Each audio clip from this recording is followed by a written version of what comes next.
Perkenalkan, nama saya Sarah Aulia Bradley dengan NIM 2025132010101025. Saya dari Universitas Eka Harap, jurusan S1 Kesehatan Masyarakat.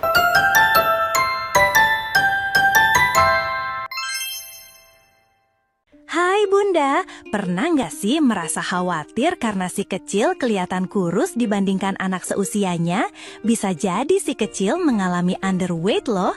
Nah, kira-kira apa sih underweight itu dan gimana cara pencegahannya? Yuk kita belajar bersama hari ini.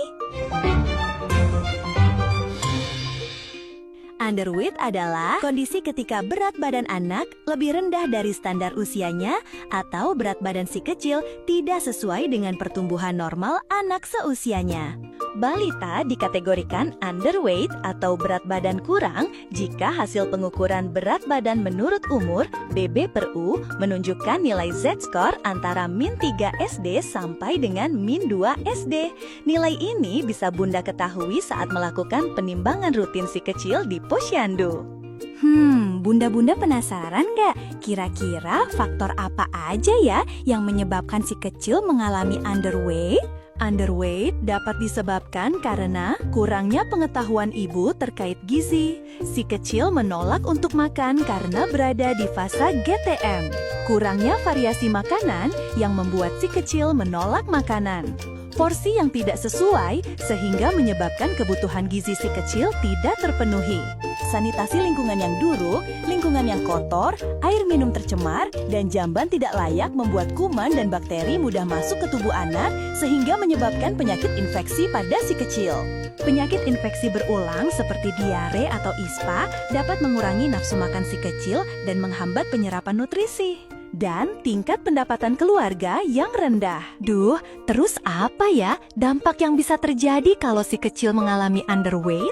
Terganggunya perkembangan otak dan motorik si kecil sehingga menghambat kecerdasan dan keterampilan anak. Pertumbuhan fisik tidak optimal sehingga menyebabkan anak beresiko mengalami stunting. Daya tahan tubuh si kecil melemah yang membuat si kecil mudah sakit, meningkatkan resiko penyakit tidak menular di masa dewasa seperti diabetes mellitus dan jantung.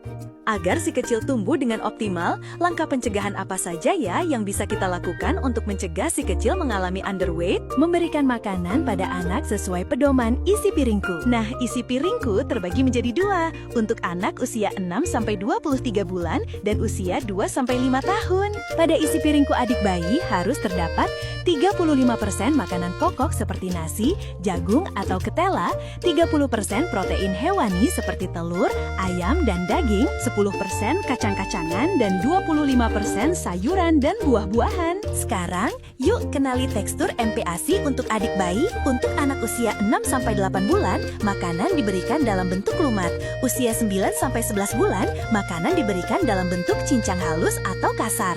Usia 12-23 bulan, mulai diberikan makanan keluarga dengan tekstur lunak seperti nasi tim. Kalau untuk si kakak usia 2-5 tahun, isi piringku harus terdapat 35% makanan pokok seperti nasi, jagung atau singkong, 35% protein seperti telur, ayam, daging, tempe, dan tahu, serta 30% sayuran dan buah-buahan. Balita underweight perlu diberikan makanan tinggi protein dan energi untuk membantu meningkatkan berat badan si kecil. Bunda dapat memberikan si kecil lauk double protein, misalnya ayam dengan hati sapi atau daging dengan ikan dan lainnya. Pemantauan tumbuh kembang balita, Bunda dapat memantau tumbuh kembang si kecil di posyandu sebagai deteksi dini pada si kecil. Pencegahan selanjutnya adalah penerapan hidup bersih dan sehat. Mencuci tangan dengan sabun dan air mengalir, membuang sampah pada tempatnya, memotong kuku secara rutin, sikat gigi setelah makan dan sebelum tidur, dan mengkonsumsi makanan yang bersih dan sehat.